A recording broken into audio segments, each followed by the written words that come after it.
is a joke, I'm sorry to start with a joke, there is a joke that's going around Brussels, and it goes like this. There's an Englishman, an Irishman, and a Dutchman who are flying across Europe on EasyJet. And suddenly the captain's voice comes over the intercom, and the captain says, "I'm awfully sorry, we've run out of fuel, the plane's going to crash. And the bad news is, I'm sorry, we only have 2 parachutes for the passengers. So you guys are going to have to work out who gets the 2 parachutes." So the Englishman, the Irishman, and the Dutchman look at each other.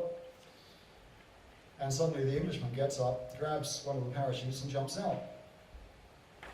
So that leaves the Irishman and the Dutchman.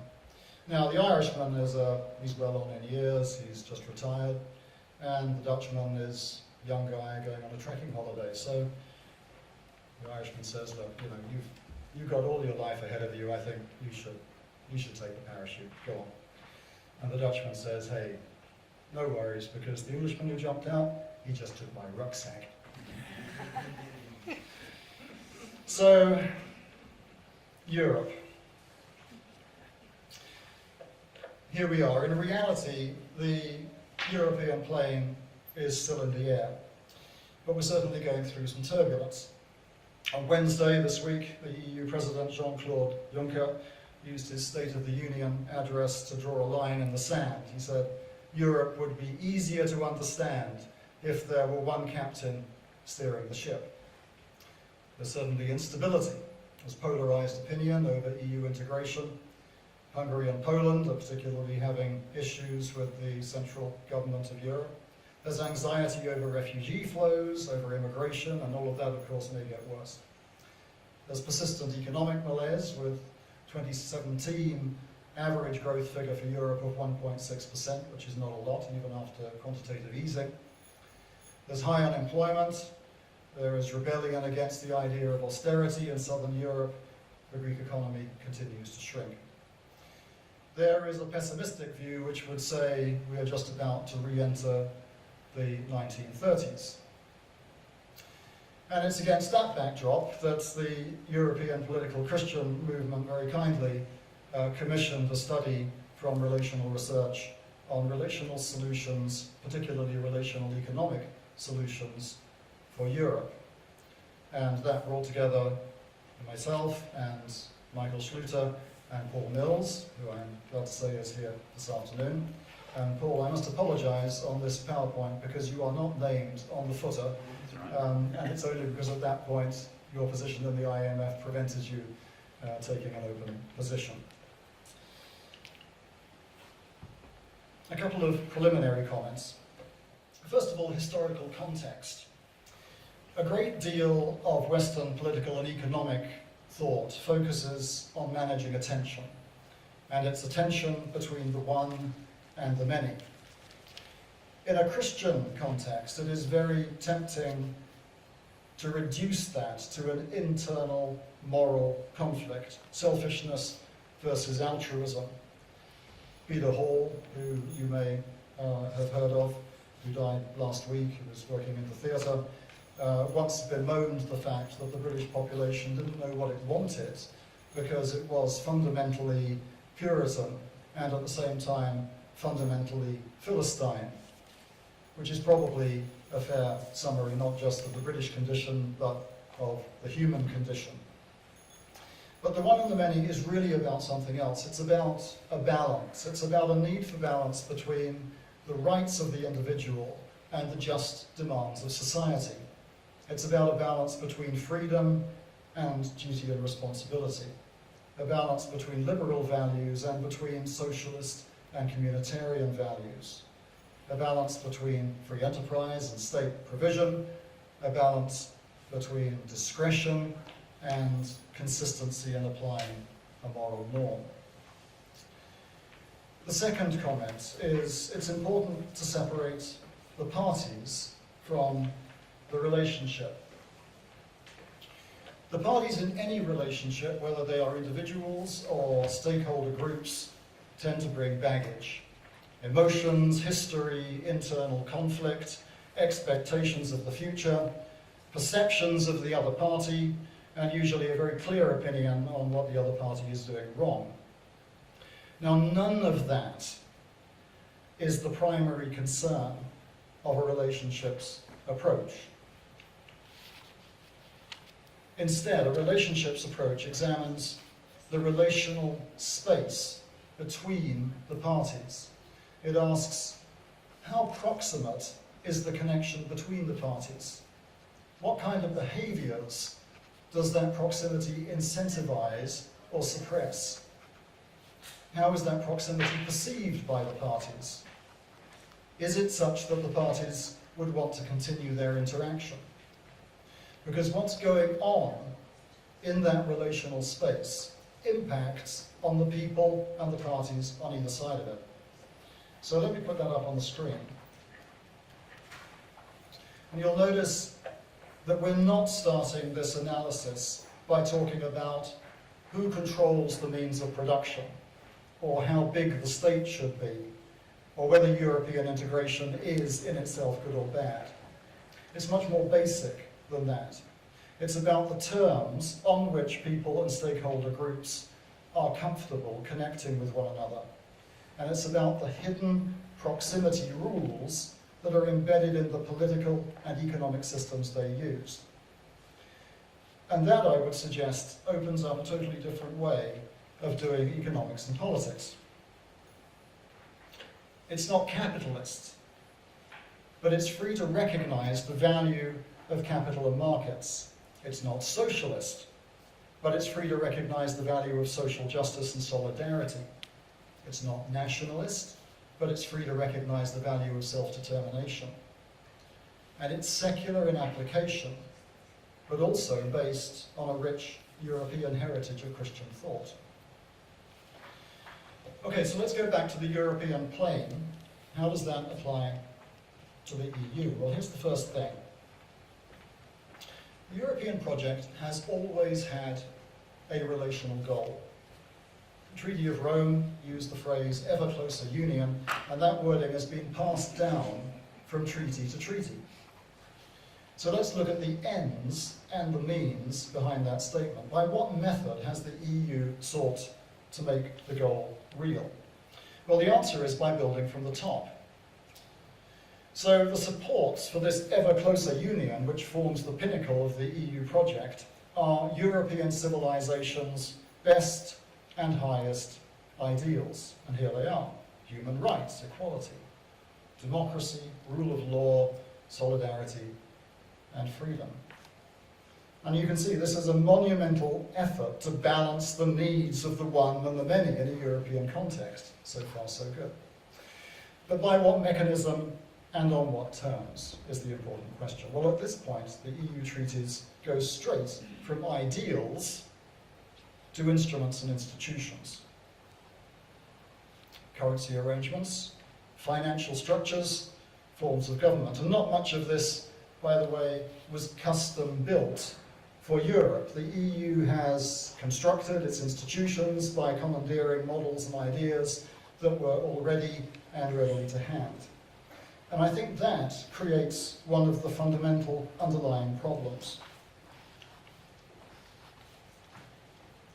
Because policies and institutions in themselves create relationships between whole populations and between blocks of stakeholders, as well as between individuals. But they are not always the kinds of relationships that you would want or intend. Why is that a problem? Well, because the relationships are, in effect, the wheels on the car. If the wheels don't move, then the car doesn't move. And in their current form, the systems and institutions of the EU create four particular relationships that are effectively dysfunctional. First one is the euro. Jean-Claude Juncker wants every EU member to be a Eurozone member. But the euro itself tends to be and create dysfunctional relationships between nations. Now, personal disclosure here, I lived in France for 9 years, and I have to say personally, as a consumer, I love the euro. It was great to be able to travel from France to Italy to Spain and to be able to pay directly out of my bank balance using my card without paying the bank huge sums to do it. That's absolutely wonderful. But of course, at a national level, the euro is an entirely different kettle of fish because it ignores the conditions on the ground, the economic and social conditions, and it removes an essential safety valve of currency revaluation. Now, just to illustrate that, here's the UK on the day after the Brexit vote. Immediately, sterling plunged by 10%. Now that looks on paper like a calamity, but in fact, this is the impact of the anticipated economic shock of Brexit being absorbed by the currency. So we may have jumped out of the plane with the rucksack, but we still have jobs. We're still able to eat. Contrast that with Greece, which as a member of the Eurozone has no way to rebalance, and you'll find the pain is being felt elsewhere. Half of the young people in Greece and in Spain are out of work. Is that good for social cohesion? Does it encourage collaborative politics? Probably not. So the inflexibility of relationships in the euro system and the fact that you can't leave it has direct economic and political consequences. Number two, debt finance tends to create a dysfunctional relationship between lenders and borrowers. And probably, Paul, you covered a lot of this in more detail this morning, so I'm not going to say very much. But ask the people in Greece what they think about Northern Europeans right now, and you end up with something like this. And in many ways, in fact, the reliance on debt finance in Western Europe has driven the entire financial crisis. Globally, governments have responded to the downturn as if it's a war. They've expanded money supply, they've increased borrowing at a dramatic rate. And that means that across Europe, the debt to GDP ratios have gone up radically. So lender-borrower relationships in Europe and on a wider scale not only trigger a global financial crisis with a massive impact on economic growth, they also leave an increased debt burden of debt servicing, meaning, for example, that in the UK we spend more money on debt servicing than we do on defence. Also, because debt relationships are so complex, they create a massive mutual exposure to default risk. And, of course, more vulnerability to new external shocks and, by the way, intergenerational injustice. Because in reality, by maintaining national debts, we're asking the next generation to bankroll our current lifestyle. We want to protect our children, rightly enough, from global warming, but we seem perfectly happy to let them carry the burden of paying down our current debts. Number three is financial markets, which tend to create a dysfunctional relationship between the suppliers and the users of capital. We're all suppliers of capital because we have pensions and we have savings, but actually we have little or no control over how that capital is used. Is my pension funding arms in Syria? I don't know. Am I invested in Amazon, benefiting from 7 billion of UK sales in 2015, but only paying 6.5 million in tax? I don't know. Because of the nature of the relationship between the lender and the borrower in the Western economic system. Well, here's what's happening in Greece. After the economic crash, educated people moved to find work. So a single market turns growth areas into new areas of employment, and ironically, being a net beneficiary of the brain drain is one reason that the UK has chosen to jump. But the other way of saying that is it sucks talent and skill out of economically weaker nations, most of which never goes back. I met, as a personal example, a dentist when I was in Scotland, and he turned out to be Greek, and I said, well, you know, do you have any plans for the future? And he said, I'm going to stay here. So somebody who was trained in Greece, sort of used funds in Greece to gain a medical training, was actually going to give the benefit of that training to another country. And that's just one example of a story which is retold again and again and again across the European continent. So unrestricted freedom of labour isn't an unmitigated good at either end of the process. Number 4, liberal democracy, which we rightly prize and love, tends to create a dysfunctional relationship between governments and electorates. Political parties need votes, and to win votes, they make promises, and the result is something like this. Thanks to 60 years of electoral promises since World War II, basically promises for more benefits, promises for lower taxes, the average EU nation has unfunded liabilities for health, for welfare, amounting to 434% of gross domestic product. And by the way, that's on top of existing national debt.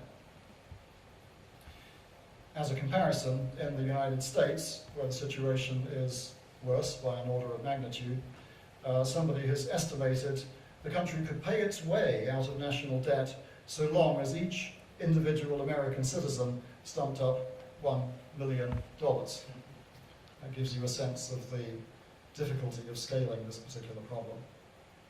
And of course, you don't need a single market to create an arena for migration. That arena is much, much wider because, of course, Europe's relative prosperity, combined with its geographical exposure, is starting to suck in migrants from a surprisingly wide area. Hence the alarm in Hungary and Poland and the showdown with the EU over the number of migrants being allowed to settle in the different countries.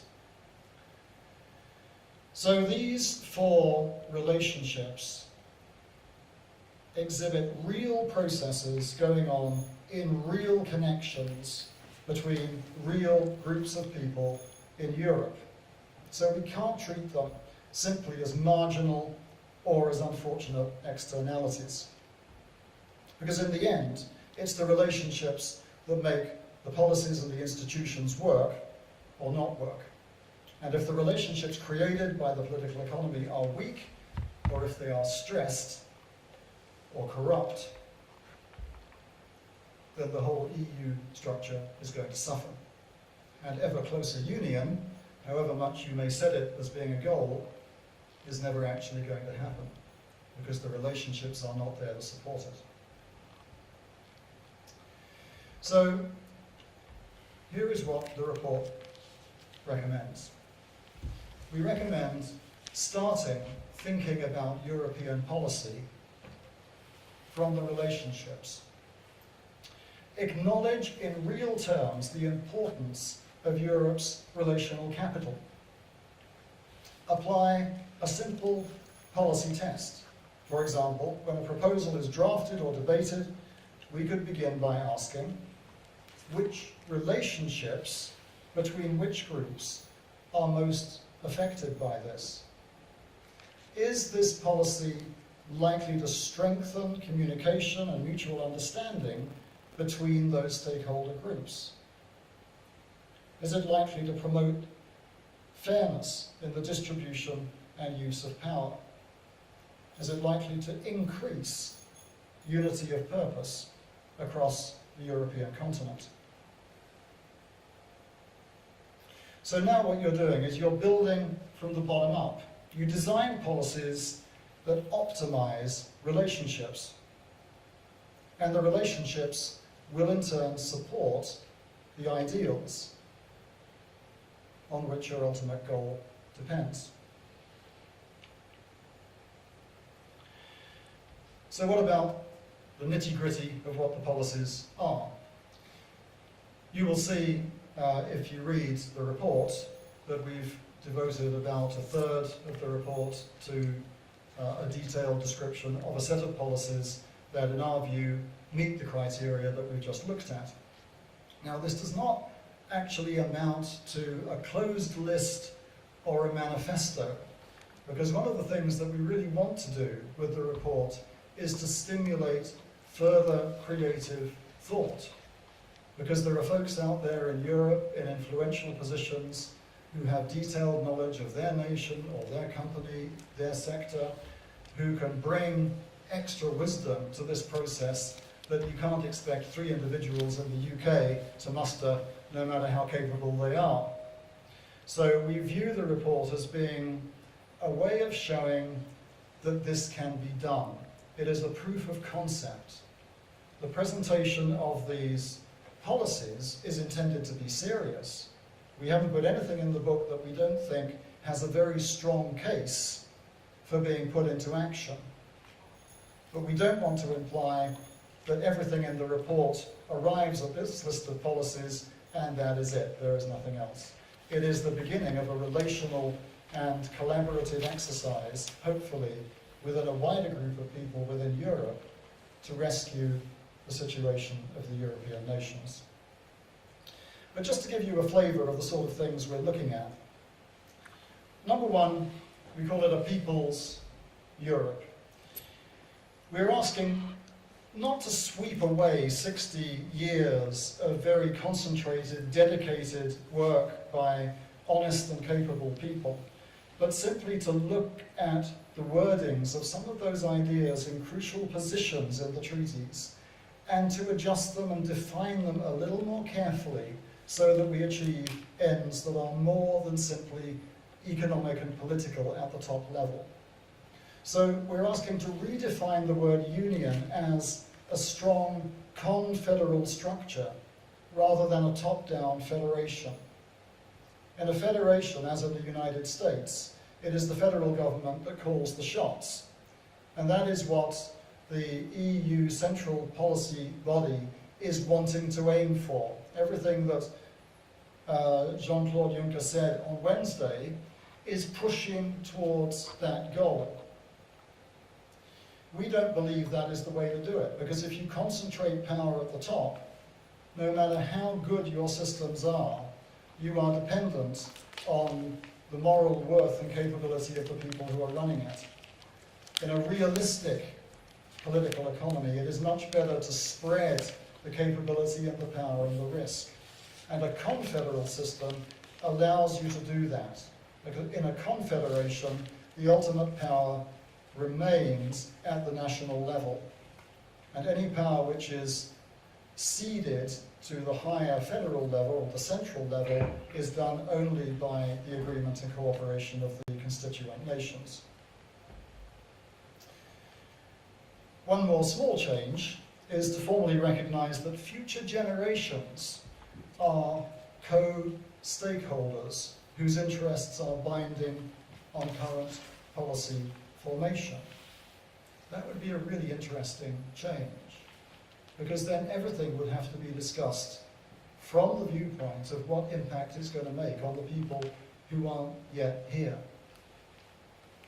but in whose interests we hold in our hands. So, second area of policy, sustainable finance. We were talking about sustainability a couple of days ago in the context of the city. We recommend that Europe defers the objective of achieving a single currency.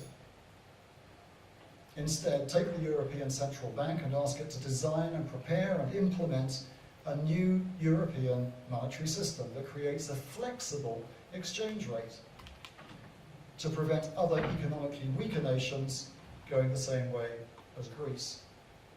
And it is technically possible to retreat from the euro. There are ways of doing that. Competitive economies can exit first. It has been researched and published as a paper. We think that that line of thinking should be examined carefully and taken seriously as a policy option. Another idea in this area is GDP-linked securities. Debtor nations have a mechanism now for making debt repayments proportional with the debtor nation's ability to pay. It's not just a huge unrepayable debt. They only make the payments if their economy is thriving. A couple of ideas from the next policy area is debt-free growth, more intergenerational realism about the costs. We're very good at looking at costs in the media, and we endlessly discuss how much things are going to cost, but we don't think in terms of the unseen elements.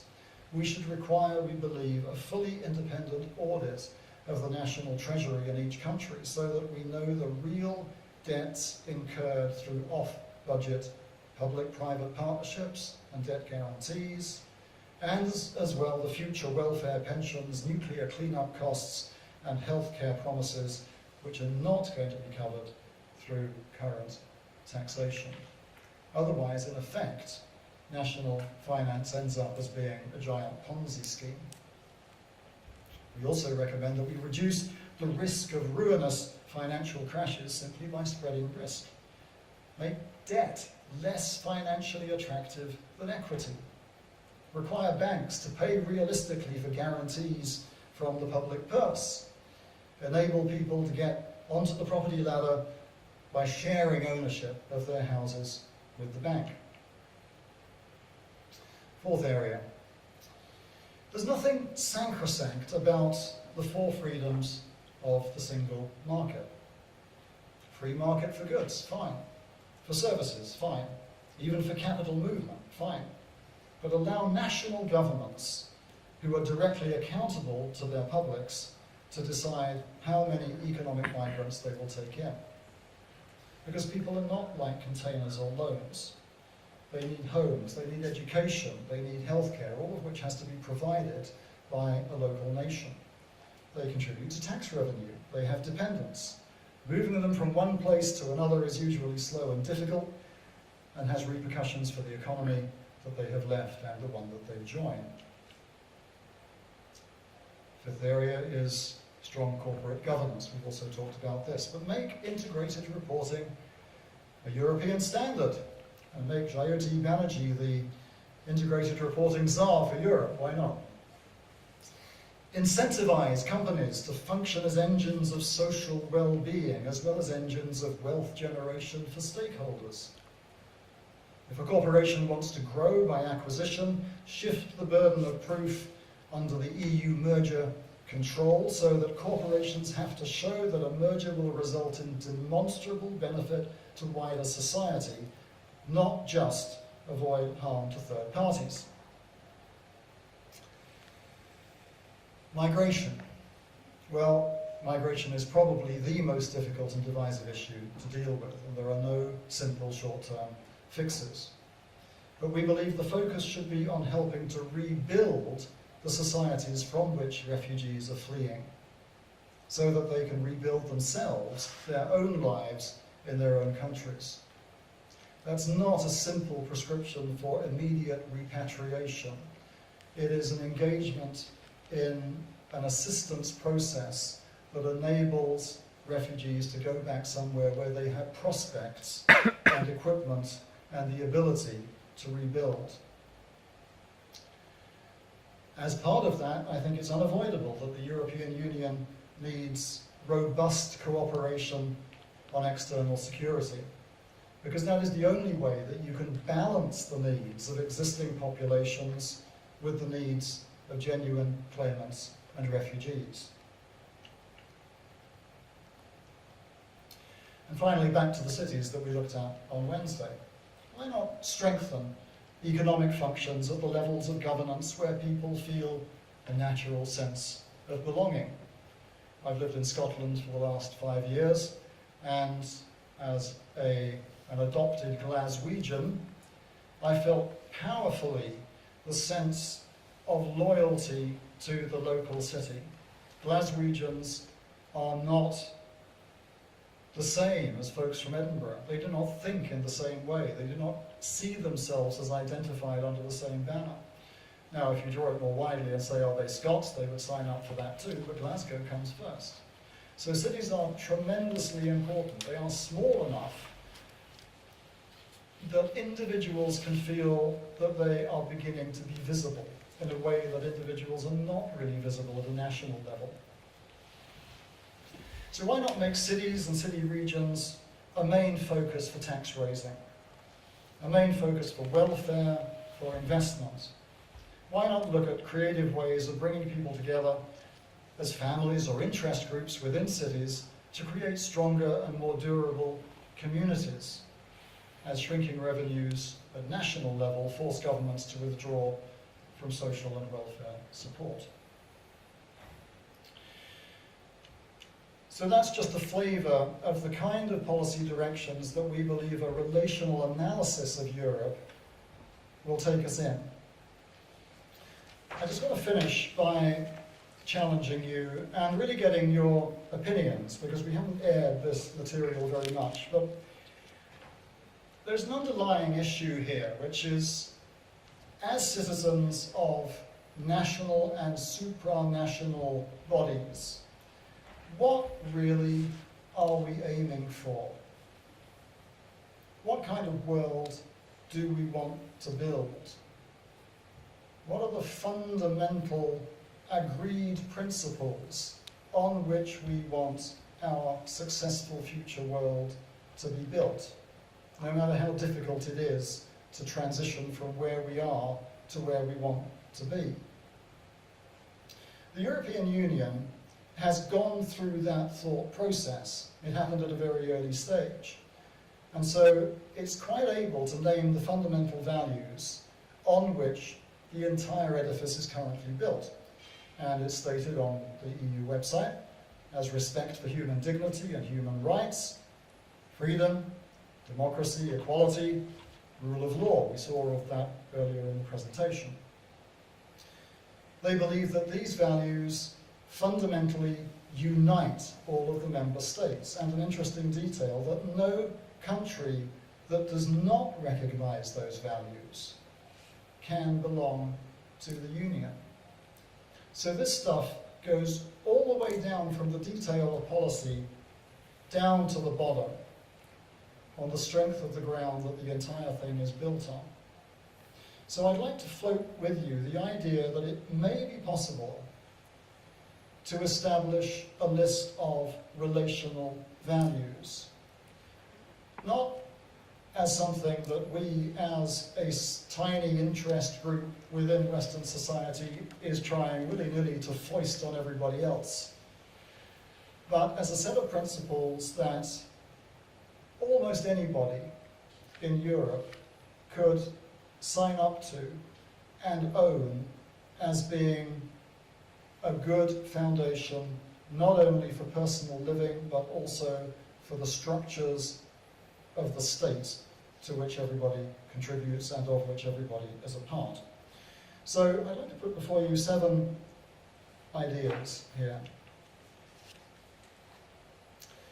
First of all, freedom, equality, truth, justice and solidarity, all of those wonderful, great, ancient, abstract concepts that are so deeply at the heart of our thinking in Europe, those can only have meaning in the context of relationships with others and with God. Number 2, for all of us, relationships are the basis of identity, learning, opportunity, achievement, and well-being. We are not islands. Every good thing that we have relies immediately or distantly on other people and the contributions that they have made. So number 3, because quality of relationship powerfully affects both people and institutions, relational capital is a primary source of value. Relational capital, the quality of the relationships that exist, not only at a personal level, but at an institutional level embedded in the systems that we use and rely on. Relational capital. Number 4, a good society connects its members in ways that encourage appropriate mutuality, transparency, understanding, fairness, and common vision. Incidentally, you'll notice that that wording is connected to the 5 principles of relational proximity. Number 6, all persons should be treated without partiality under the law and have their inherent worth respected. Again here, we're coming back to the balance, the necessary balance between the one and the many. In a sustainable society, finally, the rights of individuals, communities, institutions, and third parties must be held in balance across social networks that include future generations. So again, a balance that works not just across space, but also across time. Finally, where relationships break down, because they do. In a real world, relationships are imperfect. They're always going to be in trouble. But where they break down, between individuals or peoples, mediation and restraint as a principle are to be pursued in preference to separation and violence. So, 7 principles on which we believe as authors one might be able to build a consensus, a growing consensus, which provides an alternative to the consensus around a rights-based, freedom-loving society. Not that rights are wrong, not that freedom isn't a wonderful thing. We need it, we need both of them, but perhaps they do not on their own provide a sufficiently broad foundation, a sufficiently broad perspective for us to build an entire society upon. So that's it. That's the piece of work that we've done. Where we are now is hopefully trying to get more exposure for this document, which of course you can buy online very easily. You've got the website address, I think, on the leaflet. We need to get it read.